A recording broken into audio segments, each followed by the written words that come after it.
Hey guys, welcome to Joe Ciminera Presents. I'm Joe Ciminera. Today we're going to talk about brand and building your own brand and why that's really important. Well, at the end of the day, when you're building something, it's always great to actually own the platform that you're building on, right? Because let's say that you wake up one day and an outlet like Amazon decides not to distribute your movie. I mean, it's happened to me in the past as well. What are you going to do at that point? Well, if you don't have much to fall back on, such as a distributor or YouTube or what have you, you can find yourself by yourself. And that's why I think it's important to build a brand and build your own brand just as soon as you can. What does that mean exactly? Well, building a brand means, in essence, controlling the platform that you're on. So I'm just giving an example, and then there's many examples here. There's Roku, there's Google Play, there's plenty of different avenues that you can go and upload your information. There's YouTube, then growing your audience. But those platforms are an example of building a brand. I mean, how much is a brand worth?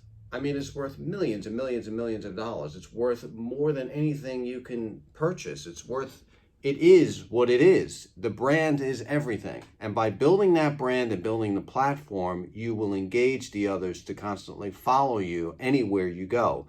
I've seen way too many people, especially in my days on PBS, where cooking show hosts and other show hosts on that program got so big. And when they decided to leave because they fought with the network, because the network wanted to control them, because that's what all the networks do, and all the even some of the VOD platforms.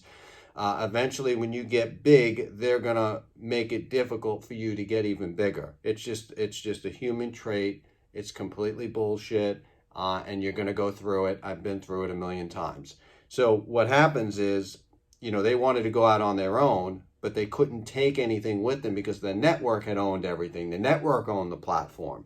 And just because you were the fancy host for many years doesn't mean that following is going to come to you, because the people who are watching that platform are very comfortable. It's like, people are creatures of habit.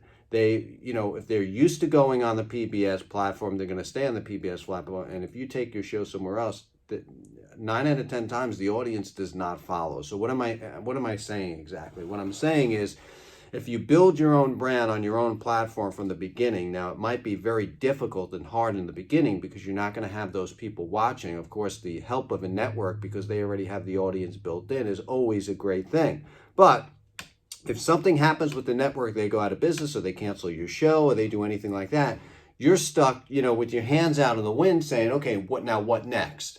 So the what next is you building a brand today. And even if you have a traditional distributor or something like that, I think that you should also build your channel on the side. You may not be allowed to place your content on there because you've signed an agreement or an exclusive agreement with another distributor. However, you should be able to, in essence, do some daily videos or something like that to engage your audience and grow that particular brand. Maybe throw some trailers out there and, lead them to where they need to be.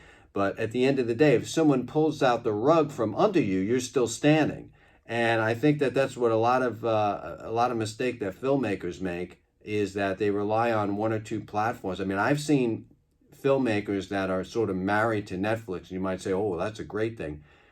Netflix doesn't always pay out the highest amount of money. They want to own you, and it's like any big situation. They make you sign so much stuff you can't do anything on your own.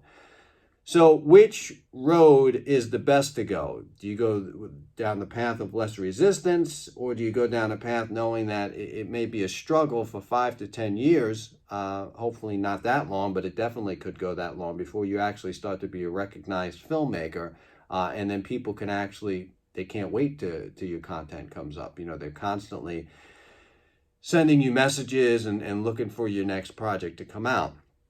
But, if you're not the ass-kissing type, then I would recommend you build your brand as fast as possible. There are so many different avenues right now where you can be the one to load your platform. You could be the one to roll out with it and keep it going. And I recommend you do more than one platform, so that if something gets pulled out from under you, you can survive and you can stand. The building a brand is the most powerful thing that any filmmaker or anybody in the industry can look to move forward to. Once you build a brand and you have your own audience, You don't need the audience or the promotion or the advertising from another network. You have your own stuff in place and you're ready to go. So lights, camera, action, start filming your project, build that brand today. It could be started with just a YouTube channel, could be another VOD platform such as Roku or an Android or Google Play. You can build your own app. There's also Amazon Fire Stick.